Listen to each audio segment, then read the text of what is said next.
As we have repeatedly said, the basis of ego is the sweetness that comes from a particular locus. You don't have to give up that position, but what you're willing to give up is the sweetness you get from it. Once you let go of the sweetness you get from it, the positionality falls off by itself. If the investment doesn't give you any more benefit, you won't stick to it stubbornly. Then aren't you going to invest somewhere else? Repeat the same for a variety of reasons on this channel. Learning is promoted through repetition. There is a scientific principle about this, but I forgot the name. Because of the repetition, things that at first sounded surprising, provocative, and weird became so what? People learn through familiarity. Human non-integrity emotions are deeply ingrained enough that it takes a really considerable effort to overcome them. You accept that you have no influence over them and you can't control them, and you can only ask God to let go and remove these flaws. And then you put it to a deep level, and you have to repeat it until it becomes a second nature. You only live one day at a time. There is no future or past. Even a previous life is actually a whole life. You keep applying this until it becomes a habit of your existence. You apply all your ideas whenever they come up. You do it continuously until it becomes a habit. We just reviewed it. If you repeat enough, you don't have to understand or think about it.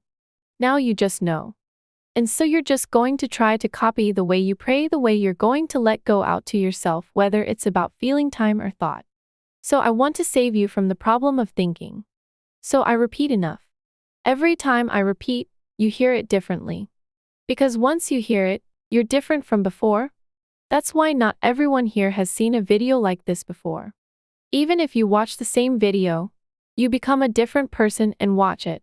Repeating is the best teacher in the world. You try to understand it, but you repeat this channel about 6 times and then you assimilate into it. One way to heal something about you is just to reframe it. I say everything to reframe it. This is what happens when you pray. That's what happens when you ask God and Holy Spirit to make things look different. That's how you surrender your mind to the Holy Spirit. When you do that, you allow the field to reframe it.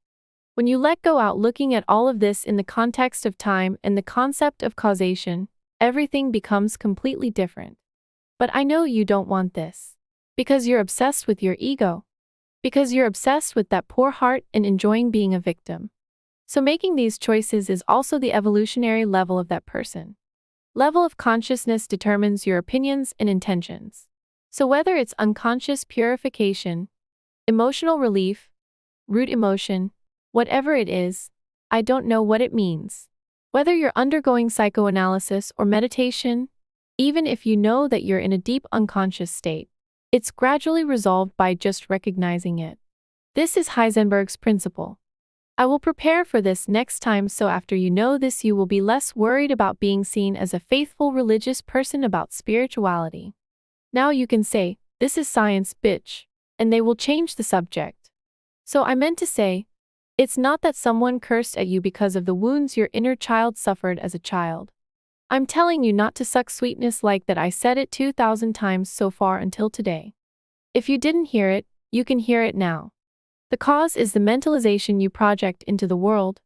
The mind is constantly doing it to keep itself busy, to fascinate and hold you. Look at yourself having fun there. On the other hand, you are a victim of it. You're not something outside. You're a victim of your own mind, of that hypnosis. If you no longer want to be a victim of that mind, be willing to surrender to God. If you don't want to let go out, then don't. It's your problem, not mine. What you feel you have to do also depends on your level of consciousness. You should see yourself as a fellow human being and do what you can to be helpful. That is what is requested at the level of 210.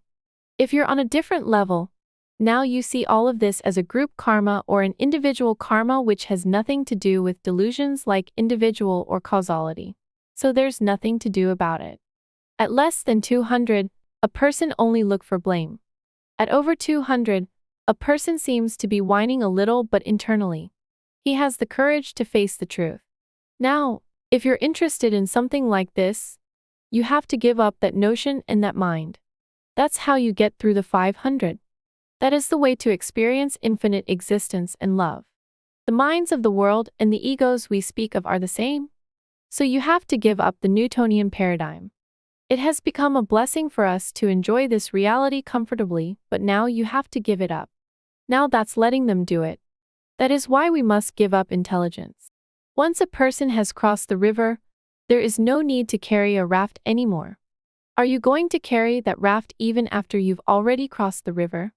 It's up to you.